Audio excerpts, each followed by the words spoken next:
All right, so I see white and black. Are they original? Yeah, they came with the house when we moved in. Okay. This one looks like it could sound like a drum. Yep. There's a little bit of love there. Yep. And the dryer, this lint trap keeps catching my clothes. Okay. Well, I tell you, there was a day that making the decision about a new washer and dryer would be simple, but there's all kinds of choices nowadays. Let's go take a look. Okay.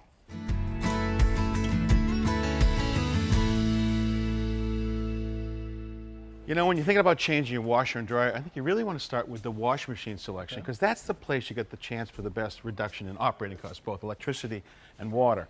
You know, what you guys got is one of these, a top loader. It's the most popular in the country by far. It's the least expensive, and there's a lot to like about it. You just throw the clothes in here, and it moves them around and washes them. It has an agitator in the middle, and that's the critical part to make those clothes get moved up, but it takes up a little bit of space. Yeah, the sleeping bags actually don't fit, so we have to take them to the laundromat. I've heard that before.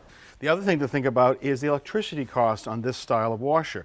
It goes to wring the clothes out by spinning, but it doesn't spin all that fast, so the clothes don't always dry out completely, which means that the dryer has to work harder, and that means more electricity. Now, what gets my attention, though, really is on a unit like yours, more than 10 years old, how much water is consumed for a single load. You ready? Yeah. For a single load, that's 5 gallons. That's 10. That's 15. Have your attention yet? Yeah. All right. Oh my gosh. That's 20. Wow. But wait a minute, we're not done. 25. This is my workout today. 30. 35. Wow. This is like crunches. 40. Every single time you hit the button and say, give me clean clothes, you're using 40 gallons of water. Per load. Per load. Jeez. All right, so there are some top loaders now on the market that use 27. So 27 would be pull 3 of these away and half of that. So that's an improvement. Wow. But we can do better. Let me show you. So check this out. This is a relatively new model, still a top loader, but it's called an HE, high efficiency. So look what's missing. No agitator. We can now fit your sleeping bag. Awesome. It also has a really high efficiency motor down below, which means you use less electricity to spin it, and it spins it much faster, which means those clothes really wring dry, which means, again, less electricity with the dryer itself. The other is the water consumption. It uses between 13 and 17 gallons. So you use 40, this is what, 5, 10, 15, and half of that, 17. Wow. About half the water consumption. That's quite the difference. Now let me show you one more model that's really popular worldwide.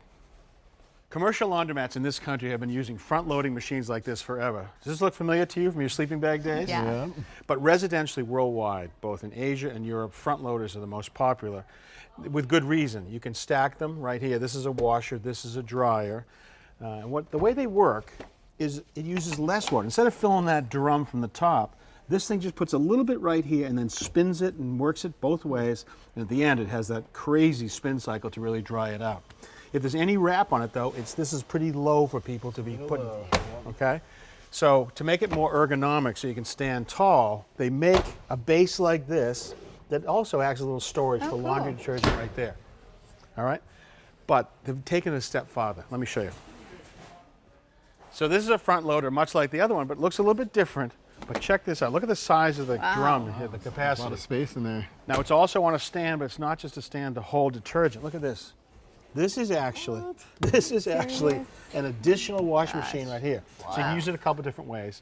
You could do it simultaneously, where you can do delicates down here and whites and solids up here. But there's also times you might have a few things from the gym, you just want to wash them quick. This actually has a way that they weigh the clothes and puts just the right amount of water in all the time. Oh, that's awesome. All right, so water consumption. This thing uses about 13, so that's 1, 2, and about here. Wow. And then this thing uses about that. So what you're going to end up with this is about almost double the capacity in the amount of clothes you can wash with about 2/3 less water. Wow. All right? That's pretty awesome. serious. Yeah. All right, which one do you want? I think this is the guy. You going top shelf? Yeah. All right, so we need to pick out the washer and a matching dryer, and we'll get rolling. Let's do it.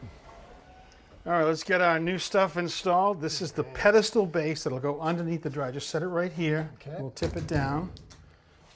And this is that drawer it'll make the dryer be at the right height. Okay. Now, we're going to start with out here, but we got to level it. not too bad this way. Oh boy.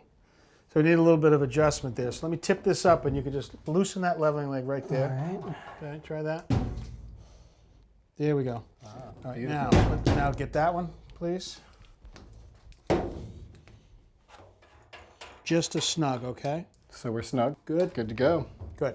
All right, let's go get the dryer. Sounds good. Careful. Okay, let's set it right in front of it. Keep Okay. coming. Okay, stop, down. Foot it, please. Good. Break the dolly. Good. Carefully, we're trying to get the legs into these 4 spots. You see it right Okay, there? yep, that looks Let's good. tip it back this way. No, this way. Now, careful lifting with your legs. Okay. Good, just drop it in careful. Hooking up the dryer is pretty straightforward. You just have to reconnect the metal exhaust off the back, tightening up a clamp, and plug in the electrical to 220 volt outlet. We're plugged Now in. let's push it back into you a little bit. Okay. Scooch it back. Call it for distance. A little bit more. Good. That should be good. Now let's check it for level one more time. Lovely. Perfect. Good. All right, time for the washer. Right. All right, so here's your other base unit, but it's not the pedestal, it's actually the other washer. Tip it down. Okay. We'll make sure the pedestal washer is level too. Good.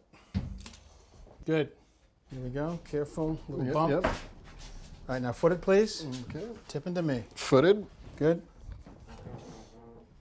Okay, break it. Thank you. Up we go. Get the front corner. Those white keyways drop in. Lovely. Beautiful. Great job. Very nice. Okay. So now it's time to make the connections. Now on a washing machine, normally you have a hot, you have a cold, you have a drain, and you have electrical. You have 2. So manufacturer has shipped short pieces of rubber hose with splitters for the hot and for the cold because it's got to come down and go to the upper and to the lower hot and upper and lower cold. Okay. But this is rubber hose. They also ship these rubber supply hoses, and this is plastic. So I'm going to actually give you those. All right. What I want to do is actually switch and step it up a little bit more. I'm going to put bronze splitters with separate shutoff valves on each hose should any hose ever leak. You know, if those rubber hoses let go, you got full city water pressure, right? And that would flood your drum set, flood your bongos. Oof, that would be bad. All right, so we'll do that, and I'm going to use stainless steel braided hoses. Now, they don't last forever, but they last 2 or 3 times longer than that. Okay. All right, so we'll do that, and then it's just a question of connecting the dots.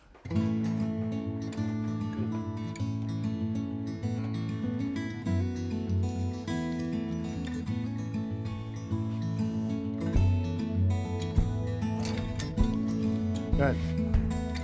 All right, Kay, what do you think of this? Pretty beautiful? Oh my gosh, it's incredible. You got the washer right here. Yeah. Okay, look at the size of the drum in there. Yeah. Now you take the clothes out, right the same height, perfect. Down here you've got your little second washer. Yay. Okay, you're gonna love that. And then down here, you've got the storage, and it's a place for your detergent. Now this is really important. You've got to be sure you use the right detergent. It has to be an HE, high efficiency, and you use hardly any. Too much is not good, so you put it right in here, and you're done, all right?